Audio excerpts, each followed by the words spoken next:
आज हम जिस व्यक्ति की चर्चा करने जा रहे हैं उसके पास सब कुछ था। एक शानदार महल, नौकर चाकर और दुनिया की सारी सुख सुविधाएं उसके पास थी। एक खूबसूरत पत्नी, एक नवजात बेटा और एक ऐसा राज्य जो उसके इशारे पर चलता था। लेकिन एक रात वो सब कुछ छोड़कर अपनी नींद में सोई हुई पत्नी और बच्चे को बिना बताए चुपचाप महल से निकला। न कोई नोट, न कोई अलविदा, सिर्फ एक सवाल लेकर कि जिंदगी का अर्थ क्या है। आज उस आदमी को पूरी दुनिया पूछती है।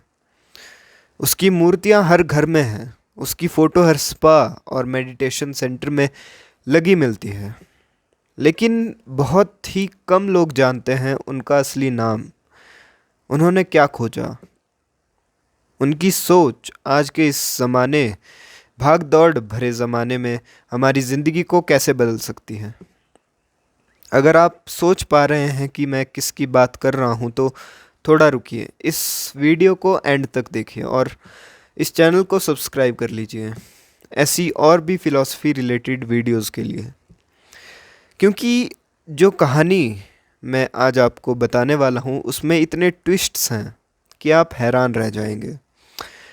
तो चलिए शुरू करते हैं। 2500 साल पहले नेपाल के तराई इलाके में लुम्बिनी नाम की जगह पर शाक्य वंश के राजा शुद्धोधन और रानी महामाया के घर एक बेटे का जन्म हुआ। उस बच्चे का नाम रखा गया सिद्धार्थ गौतम। ये वही नाम है जिसे आगे चलकर पूरी दुनिया गौतम बुद्ध के नाम से जानेगी। लेकिन बुद्ध कोई नाम नहीं है, ये एक उपाधि है जिसका मतलब होता है जो जाग गया हो, यानी द एनलाइटेंड वन। कहानियों में कहा जाता है कि जन्म लेते ही सिद्धार्थ ने 7 कदम चले थे और हर कदम पर धरती पर एक कमल खिल उठा था। 7वें कदम पर रुककर उन्होंने कहा था कि वे इस संसार के सबसे श्रेष्ठ हैं और यही उनका आखिरी जन्म होगा। अब चाहे आप इसे माइथोलॉजी कहें या प्रोफेसी, लेकिन इस कहानी के पीछे एक गहरा सिंबलिज्म छुपा है। 7 कदम बौद्ध धर्म में 7 दिशाओं यानी 4 दिशाएं, ऊपर नीचे, खुद के केंद्र का प्रतीक माने जाते हैं। यानी शुरुआत से ही ये संकेत दिया जा रहा था कि ये कोई साधारण इंसान नहीं है, बल्कि ये कुछ अलग लेकर आया है। जन्म के सिर्फ 7 दिन बाद ही सिद्धार्थ की माँ महामाया का निधन हो गया और उनका पालन पोषण उनकी मौसी गौतमी ने किया। जब सिद्धार्थ पैदा हुए तो एक बुजुर्ग साधु सहित महल में आए और भविष्यवाणी की कि ये बच्चा या तो एक महान चक्रवर्ती सम्राट बनेगा या फिर एक महान आध्यात्मिक गुरु। राजा शुद्धोधन को डर था कि उनका बेटा राजपाट छोड़कर सन्यासी न बन जाए, इसलिए उन्होंने एक प्लान बनाया। उन्होंने सिद्धार्थ को हर तरह के दुख, बीमारी, बुढ़ापे और मौत से दूर रखने का फैसला किया। महल के अंदर बनाई गई एक ऐसी दुनिया जहाँ सिर्फ खुशियाँ थी, सिर्फ जवानी थी, सिर्फ सुंदरता थी। सिद्धार्थ की शादी 16 साल की उम्र में यशोधरा नाम की राजकुमारी से करवाई गई और आगे चलकर उनका बेटा भी हुआ जिसका नाम रखा गया राहुल। सब कुछ परफेक्ट लग रहा था, लेकिन जैसा कि अक्सर होता है, हकीकत को हमेशा के लिए छुपाया नहीं जा सकता। एक दिन सिद्धार्थ महल से बाहर निकले अपने सारथी चन्न के साथ और उन्होंने देखा जो उन्होंने पहले कभी नहीं देखा था। उन्होंने एक बूढ़े आदमी को देखा जिसकी कमर झुकी हुई थी। फिर एक बीमार आदमी को देखा जो दर्द से पीड़ित था। फिर एक मृत शरीर को देखा जिसे लोग जला रहे थे और आखिर में उन्होंने एक सन्यासी को देखा जो सब कुछ त्याग कर शांति से बैठा था। इतिहास में इसे 4 दृश्य या 4 साइट्स कहा जाता है। इन 4 दृश्यों ने सिद्धार्थ की पूरी दुनिया हिला दी। उन्हें एहसास हुआ कि बुढ़ापा, बीमारी और मौत, ये सब एक इंसान की नियति है। चाहे वे राजा हो या रंक, कोई भी इससे बच नहीं सकता। और अगर दुख इतना यूनिवर्सल है तो फिर इससे बचने का या इसे समझने का कोई रास्ता ज़रूर होगा। यही वो पल था जब उनके मन में वो सवाल जन्मा जो आगे चलकर उन्हें एक साधारण राजकुमार से दुनिया के सबसे बड़े फिलोसफर्स में से एक बना देगा। 29 साल की उम्र में एक रात सिद्धार्थ ने अपना महल छोड़ दिया। इसे बौद्ध परंपरा में महाभिनिष्क्रमण या ग्रेट रिनंसिएशन कहा जाता है। वो अपनी सोती हुई पत्नी और बेटे को आखिरी बार देख रहे थे। बिना जगाए वे वहाँ से निकल गए। ये फैसला आज के नज़रिए से देखें तो बहुत कठोर है कि एक बाप अपने परिवार को यूं ही छोड़कर कैसे जा सकता है। लेकिन उस दौर की सोच में त्याग को सबसे बड़ा धर्म माना जाता था।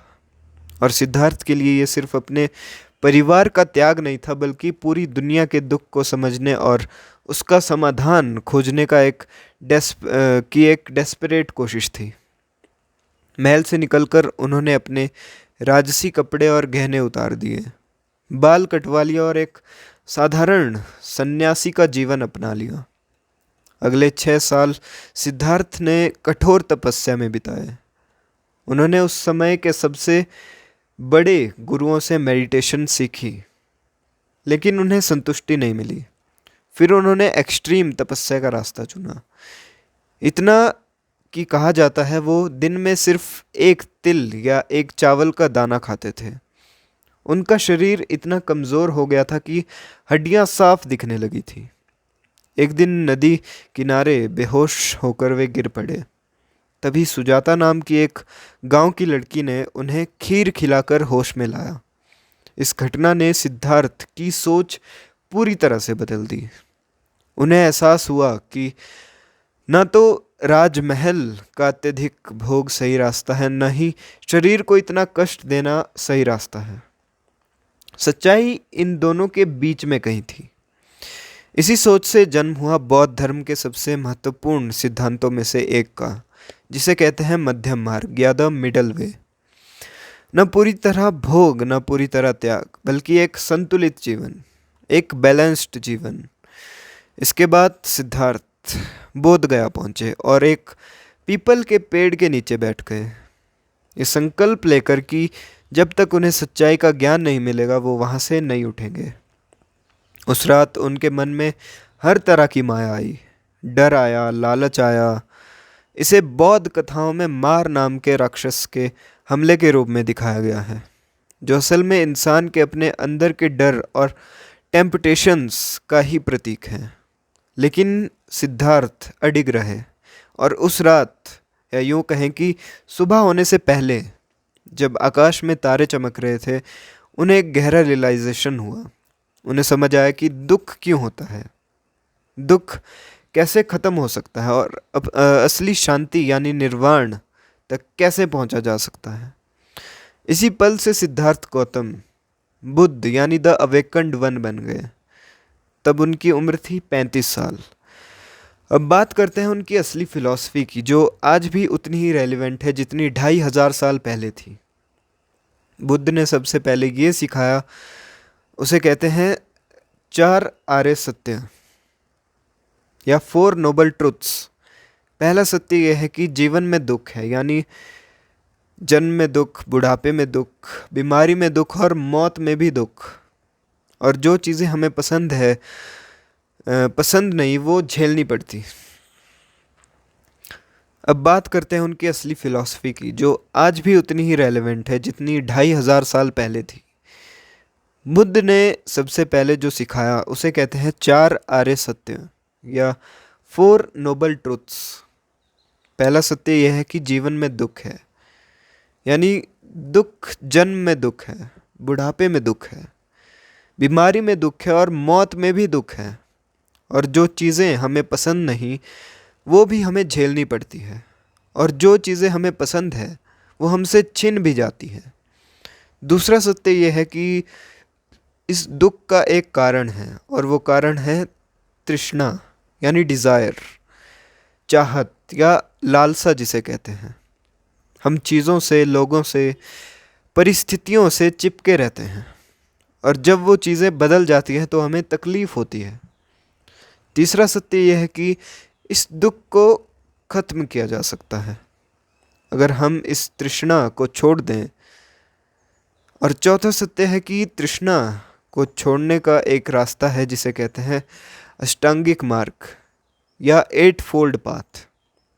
ये 8 मार्ग हैं: सही दृष्टिकोण, सही संकल्प, सही वाणी, सही कर्म, सही आजीविका, सही प्रयास, सही स्मृति और सही समाधि।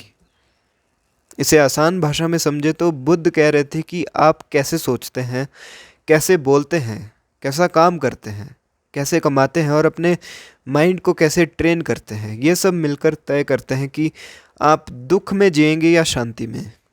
एक और कॉन्सेप्ट जो बुद्ध ने दिया वो है अनित्यता या इम्परमानेंस, यानी इस संसार में कुछ भी स्थायी नहीं है, हर चीज़ बदलती है, हर पल कुछ नया होता है। और जब हम इस बात को स्वीकार नहीं करते और चीज़ों को परमानेंट मानकर चिपक जाते हैं तभी दुख पैदा होता है। इसके साथ ही बुद्ध ने अनात्मा यानी नो सेल्फ का सिद्धांत भी दिया, जो कहते हैं कि जिस मैं को हम इतना पकड़ कर रखते हैं वो असल में एक स्थायी चीज़ नहीं है, बल्कि बदलते हुए विचारों, भावनाओं और अनुभवों का एक फ्लो मात्र है। एक और चीज़ जो बुद्ध की टीचिंग को बाकी सबसे अलग बनाती है वो है कि उन्होंने कभी भगवान के होने या ना होने पर बहस नहीं की। उन्होंने कभी किसी को अंधविश्वास से किसी बात को मानने के लिए नहीं कहा। उन्होंने अपने शिष्यों से हमेशा कहा कि किसी भी बात को सिर्फ इसलिए मत मानो क्योंकि मैंने कहा है, बल्कि उसे खुद एक्सपीरियंस करो, उसे अपनी लॉजिक और अपने अनुभव पर परखो और अगर वो सही लगे तभी अपनाओ। बुद्ध की तृष्णा वाली टीचिंग हमें ये सिखाती है कि खुशी बाहर की चीज़ों में ढूंढना एक कभी ना ख़त्म होने वाला रास्ता है। जितना मिलेगा उतना ही और चाहत बढ़ती जाएगी। इसका मतलब ये नहीं है कि आप एम्बिशियस मत बनो, बल्कि ये है कि हैप्पीनेस को किसी बाहरी आउटकम से अटैच मत करो कि ये होगा तभी मैं हैप्पी होऊंगा। दूसरी बात, इम्परमानेंस का सिद्धांत आज के दौर में बहुत काम आता है। जब लोग एक बुरे रिश्ते, एक फेल हुए बिजनेस या एक बुरे दौर को परमानेंट मान लेते हैं और डिप्रेशन में चले जाते हैं, बुद्ध कहते हैं कि जैसे अच्छा वक्त परमानेंट नहीं होता वैसे ही बुरा वक्त भी परमानेंट नहीं होता, सब कुछ बदलता है। ये सोच अपने आप में एक बड़ी राहत देती है। तीसरी बात, आज के दौर में जो सबसे बड़ी बीमारी है वो है ओवर थिंकिंग और माइंडलेस स्क्रॉलिंग। बुद्ध की मेडिटेशन और माइंडफुलनेस की टीचिंग यानी प्रेजेंट मोमेंट में रहना, यही आजकल दुनिया भर में थेरेपी और मेंटल हेल्थ की दुनिया में इस्तेमाल हो रही है। बड़ी बड़ी कंपनीज़ के एम्प्लॉयज़ को माइंडफुलनेस ट्रेनिंग दी जाती है, जिसकी जड़ें सीधे बुद्ध की टीचिंग से जुड़ी है। चौथी बात, मिडिल वे का सिद्धांत हमें सिखाता है कि हर चीज़ में एक बैलेंस ज़रूरी है, चाहे वो काम हो, रिश्ते हो या डाइट। एक्सट्रीम पर जाना हमेशा नुकसानदायक होता है। और आखिरी बात, बुद्ध की सबसे ज़्यादा कोट होने वाली सीख यही है कि आपका दुख या सुख दोनों का सोर्स आपका अपना माइंड है, बाहर की दुनिया नहीं। यानी हालात नहीं बदलेंगे, लेकिन आप उन हालातों को कैसे प्रिसीव करते हो वो ज़रूर बदल सकता है। और यही असली फ्रीडम है।